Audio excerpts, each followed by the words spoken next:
बाबा Venga आजकल दुनिया में सबसे ज़्यादा चर्चित नामों में से एक है। इनकी एक पर एक भविष्यवाणियाँ सच साबित होने के बाद लोग इनके भविष्यवाणियों को और अच्छे तरीके से और गहराई से जानना शुरू कर दिया है। बाबा वेंगा को बाल्कन का नास्ट्रेडमस के रूप में भी जाना जाता है। तो आइए जानते हैं कि बाबा वेंगा कौन थे और इनके बारे में और जानकारियाँ जानते हैं। बाबा वेंगा का जन्म बुल्गारिया में हुआ था। दरअसल बाबा वेंगा का मूल नाम पांडेवा दिमित्रोवा है और इन्होंने 12 साल तक सामान्य जिंदगी जी। इसके बाद एक रहस्यमयी तूफान के कारण उनकी आंखों की रोशनी चली गई। जब लोगों ने कई दिनों तक इन्हें खोजा तो ये एक जगह पड़ी हुई मिली, लेकिन इनकी आंखों में सिर्फ मिट्टी भरी हुई थी और इनकी आंखों की रोशनी पूरी तरीके से खत्म हो चुकी थी। हालांकि बाबा वेंगा की आंखें नहीं थी, लेकिन फिर भी ये पूरी दुनिया में होने वाली घटनाओं को बहुत अच्छे तरीके से बताती थी और उसकी भविष्यवाणियाँ करती थी और ये अपनी भविष्यवाणियों से लोगों का मदद भी करती थी। बाबा वेंगा को यूरोप और रूस के कई हिस्सों में एक संत के रूप में माना जाता है। बाबा वेंगा की मृत्यु 1996 में हुई जब ये 85 साल की थी।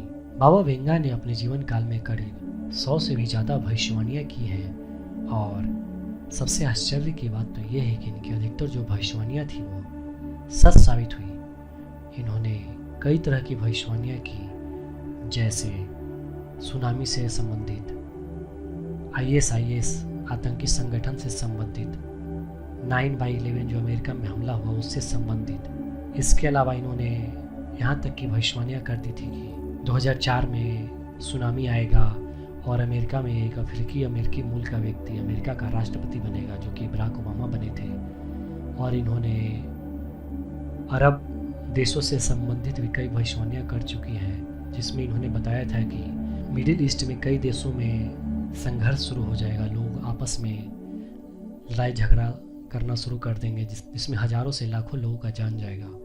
इसके बाद बाबा वेंगा ने भी भविष्यवाणियाँ की थी कि 2021 के बाद धीरे धीरे 2050 या 2060 आते आते यूरोप पर कई इस्लामिक आतंकियों का हमला होगा और साथ में यूरोप में इस्लामी उग्रवादियों के हमले का सामना करना पड़ेगा। इस संघर्ष से यूरोप को जान माल का भारी नुकसान उठाना पड़ेगा और विनाश का ये अभियान कई सालों तक चलेगा, जिससे पूरा यूरोप महोदय हो जाएगा। तो बाबा वेंगा की अधिकतर जो भविष्यवाणियाँ हैं वो सटीक साबित हुई हैं। अगर आप न्यूज़ या समाचार देखेंगे तो ये सच साबित हुआ कि अरब कंट्रीज़ में बहुत ज़्यादा लड़ाई झगड़ा छिड़ी हुई है और बहुत सारे आतंकवादियों ने यूरोप पे हमला भी किया है और अभी भी यूरोप कई तरह के हमले से जूझ रहा है। इसके साथ में बाबा वेंगा ने ग्लोबल वार्मिंग से संबंधित भी भविष्यवाणियाँ की हैं। बाबा वेंगा की माने तो पृथ्वी पर ठंडे इलाके जो हैं वो गर्म हो जाएंगे और ज्वालामुखी सक्रिय हो जाएंगे। विशाल लहरें समुद्र के तट के किनारों पे बसी हुई जगहों को अपने में समाते हुए समेट लेगी और सब कुछ पानी के प्रवाह में गायब हो जाएगा। तो इस तरह की कई भविष्यवाणियाँ बाबा वेंगा ने की है और इनकी भविष्यवाणियों के कारण ही इन्हें नास्ट्रेडमस ऑफ बाल्कन भी कहा जाता है। तो आज मैंने आपको बाबा वेंगा के बारे में बताया।